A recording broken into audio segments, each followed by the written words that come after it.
Puji nama Tuhan, kalau pagi hari ini kita boleh bersama-sama kembali bersaat teduh dan merenungkan betapa besar kasih Tuhan bagi kita. Saudara-saudaraku, apa kedengaran suara saya? Dengar. Jelas Bu, jelas. Baik. Jelas, Oke. suaranya jelas. Baik. Sebelum kita bersama menggumuli firman Tuhan, kita satu hati tunduk kepala. Bapa Surgawi, di pagi yang baru ini Tuhan, kami datang ke hadirat kuasa-Mu yang kudus dengan penuh ucapan syukur dan terima kasih kami Bapa. Kami telah memuji dan menyembah-Mu yang dipimpin oleh Ibu kekasih kami Bapa. Engkau melihat betapa hati kami merindukan jamahan kasih-Mu Bapa.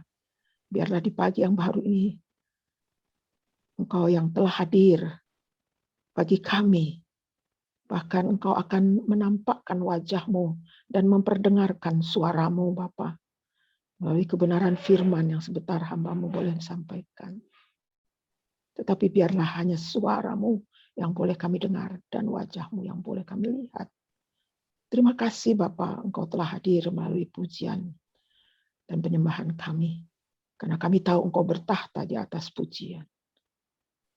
Berkati seluruh saudara-saudara kami yang saat ini belum bersama-sama dengan kami, tetapi biarlah Tuhan yang mengarahkan roh, jiwa, dan hati mereka Tuhan, sehingga mereka boleh bersama-sama dengan kami merenungkan kebenaran firman-Mu.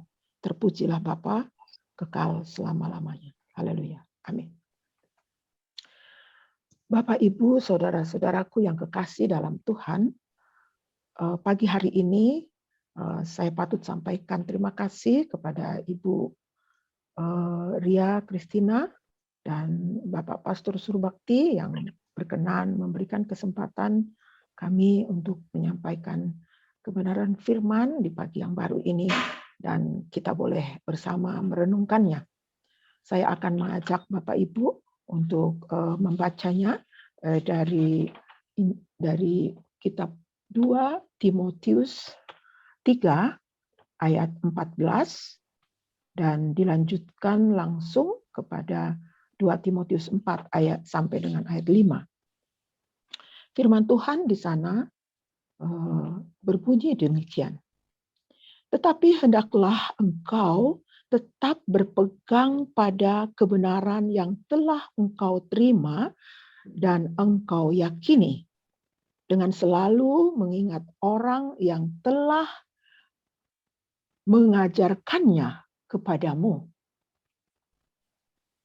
Ingatlah juga bahwa dari kecil engkau sudah mengenal kitab suci yang dapat memberi hikmat kepadamu dan menuntun engkau kepada keselamatan oleh iman kepada Yesus Kristus.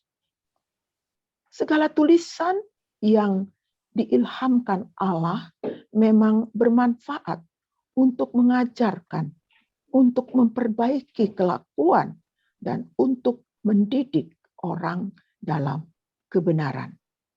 Dengan demikian, tiap-tiap manusia kepunyaan Allah diperlengkapi untuk perbuatan baik.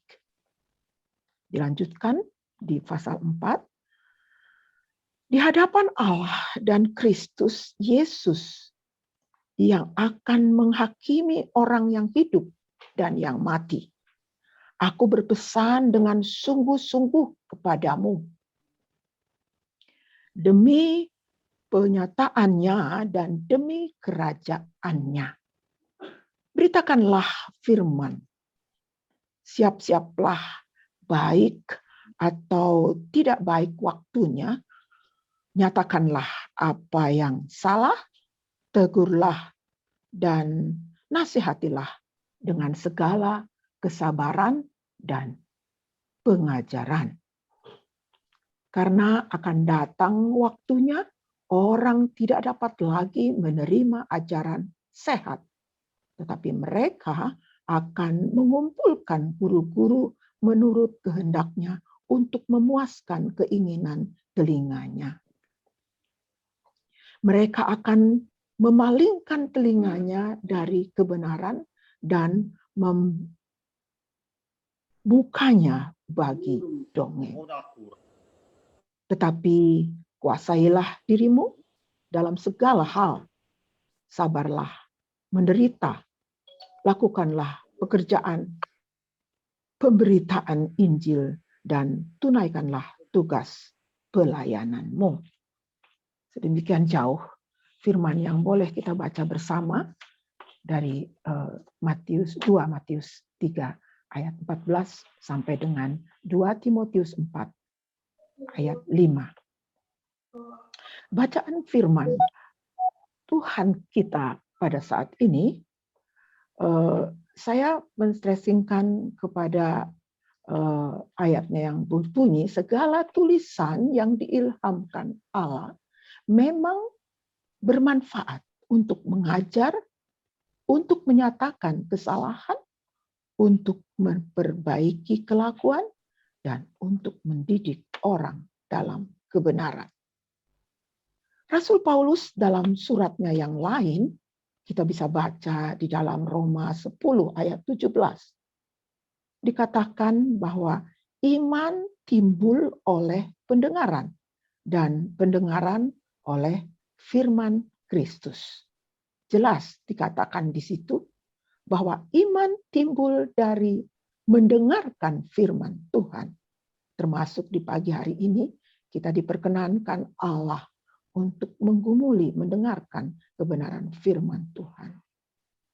Jika dikatakan di situ mendengar, bukan berarti hanya dengan telinga, tetapi hendaknya lah dengan hati, pikiran, karena seperti firman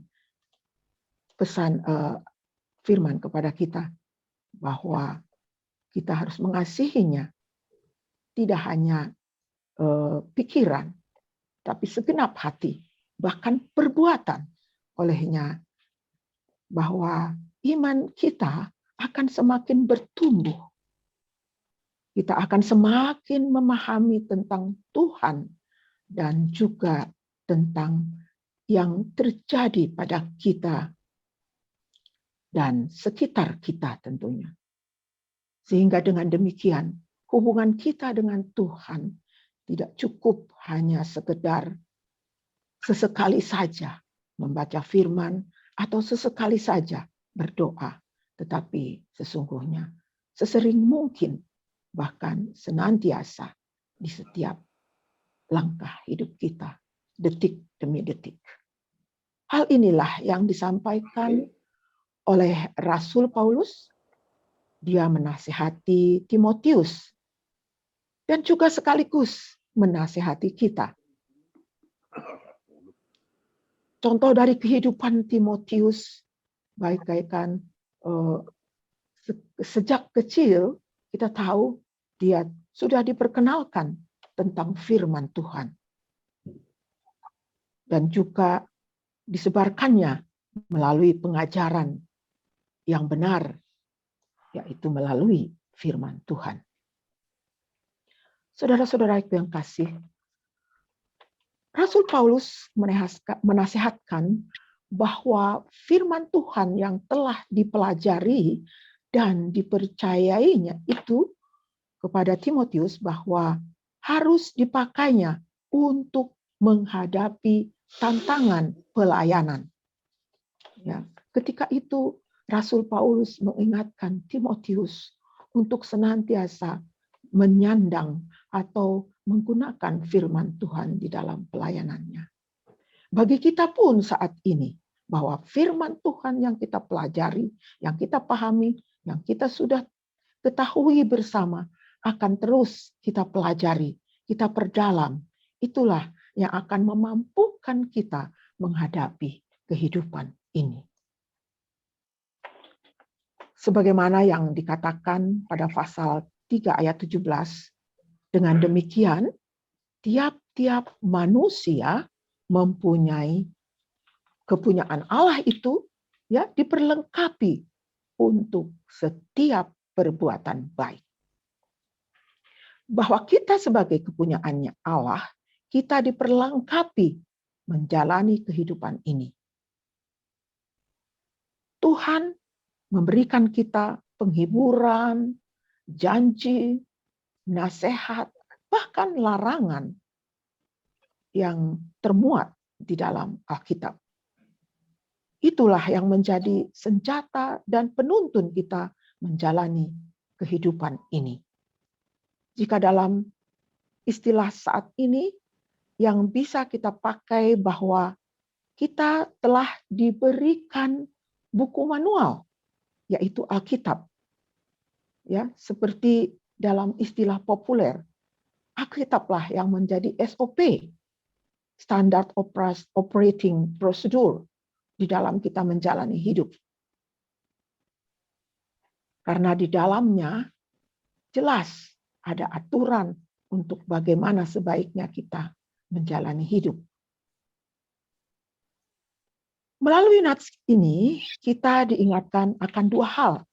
Pertama, firman Tuhan berguna mengarahkan dan menuntun hidup kita. Agar supaya kita tetap lurus berjalan sebagai manusia kepunyaan Allah.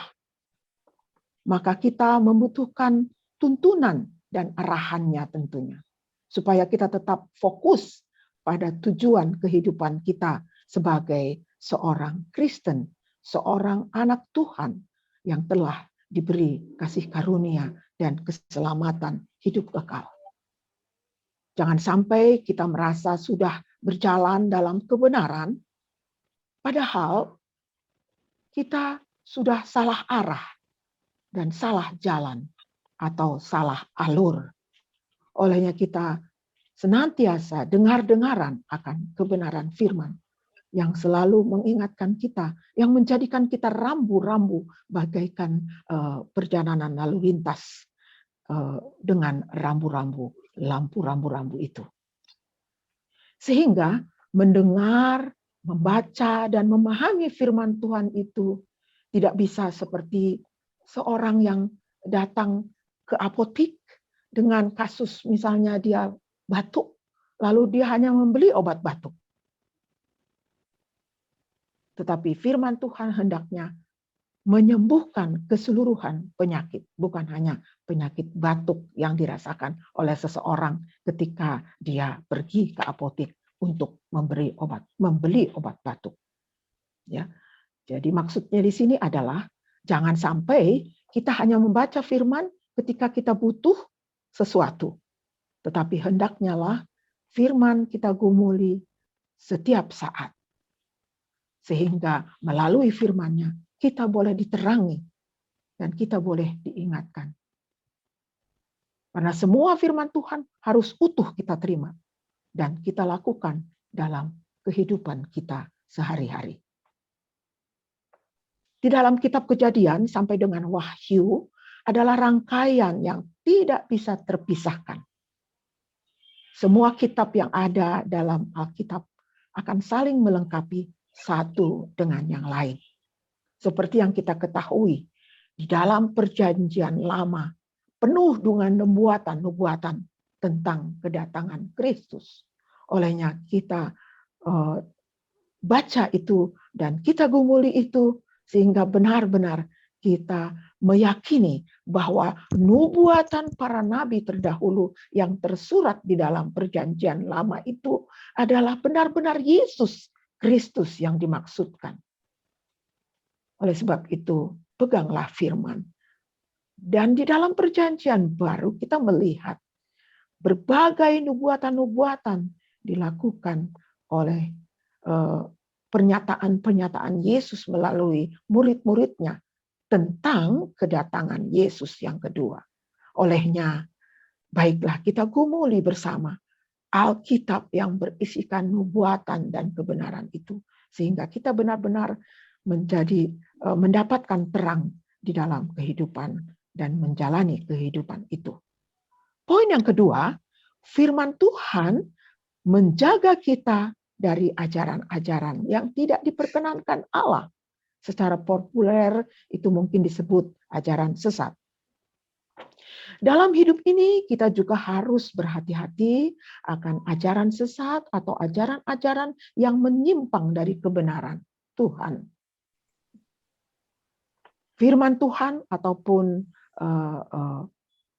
kebenaran firman Tuhan yang kita baca selama ini, sepertinya kita diarahkan tentang sesuatu kebenaran.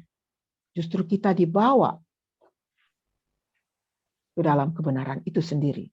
Tetapi ketika kita lengah, kita kurang waspada, lalu kita akan menerima ajaran-ajaran yang menyesatkan kita. Sehingga kita dibawanya ke dalam kesesatan. Oleh sebab itu, kita senantiasa bertekun dan merenungkan firman di sepanjang hidup kita. Melalui pengajaran-pengajaran yang tidak sehat itu tentunya membuat kita menjadi jatuh ke dalam kesesatan. Sebagaimana yang dikatakan pada pasal 4 ayat 3. Karena akan datang waktunya, orang tidak dapat lagi menerima ajaran sehat. Tetapi mereka akan mengumpulkan guru-guru menurut kehendaknya untuk memuaskan keinginan telinganya atau keinginan dagingnya. Ajaran sesat itu hanya akan mengarahkan kita untuk memenuhi keinginan daging yang hanya ajaran itu yang enak-enak didengar oleh telinga saja. Tetapi kami yakin dan percaya, kita yang berada saat ini di dalam link Zoom ini, memahami kebenaran firman yang luar biasa, yang kita tekuni dari hari ke hari di dalam kehidupan kita. Namun, apakah kita sudah dimampukan dan kita sudah mampu melaksanakannya itu di sepanjang hidup dan kehidupan itu? Itulah tantangan yang kita hadapi sekarang. Kita minta pimpinan tuntunan Roh Kudus di dalam kehidupan kita. Sehingga iman yang telah kita miliki menjadi kekuatan yang luar biasa di dalam menjalani hidup ini. Ada banyak tentang kehidupan yang bisa kita pelajari di dalam firman Tuhan. Namun yang pasti bahwa firman Tuhan bukanlah alat pemuas keinginan daging kita di dunia ini. Tetapi firman Tuhan adalah keselamatan hidup kita. Itulah yang terpenting. Oleh sebab itu, saudara-saudaraku, kerinduan kami dalam misi keselamatan untuk anakku Sudung dan menantuku Erin. Selalu saya dengungkan ini dan saya rindukan ini. Dan di pagi hari ini saya bagikan kepada kita semua. Karena tidak mustahil bahwa di dalam kehidupan keseharian, kehidupan kita saat ini, banyak roh-roh yang menyesatkan. Karena kita tahu bahwa roh-roh di udara itu yang mengganggu kita, yang senantiasa dapat membawa kita ke arah kehidupan yang tidak berkenan bagi Tuhan. Kita sadar bahwa firman Tuhan tidaklah sekedar alat pemuas keinginan daging kita. Tetapi firman Tuhan adalah keselamatan hidup kita. Hidup kekal yang kita telah miliki dan dianugerahkan olehnya bagi kita masing-masing. Oleh sebab itu, seperti yang di dalam ayat 5 pasal 4 dikatakan, tetaplah kita menguasai diri. Ya, kuasailah dirimu.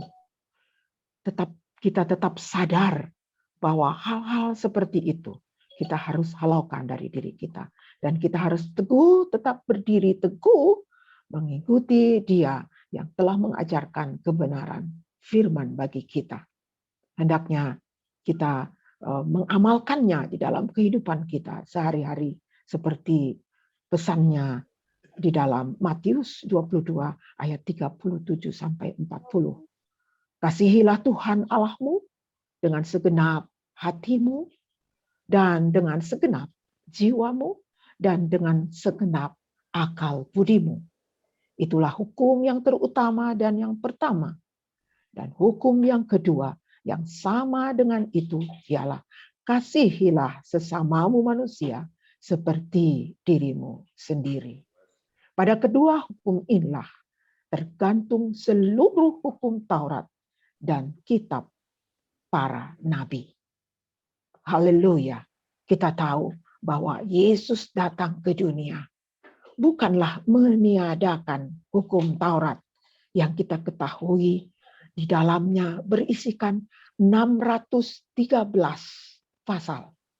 613 ketentuan yang harus dipatuhi oleh umat Allah di Israel ketika itu. Tetapi Yesus datang bukan semata-mata meniadakan, tetapi Yesus datang untuk menggenapinya.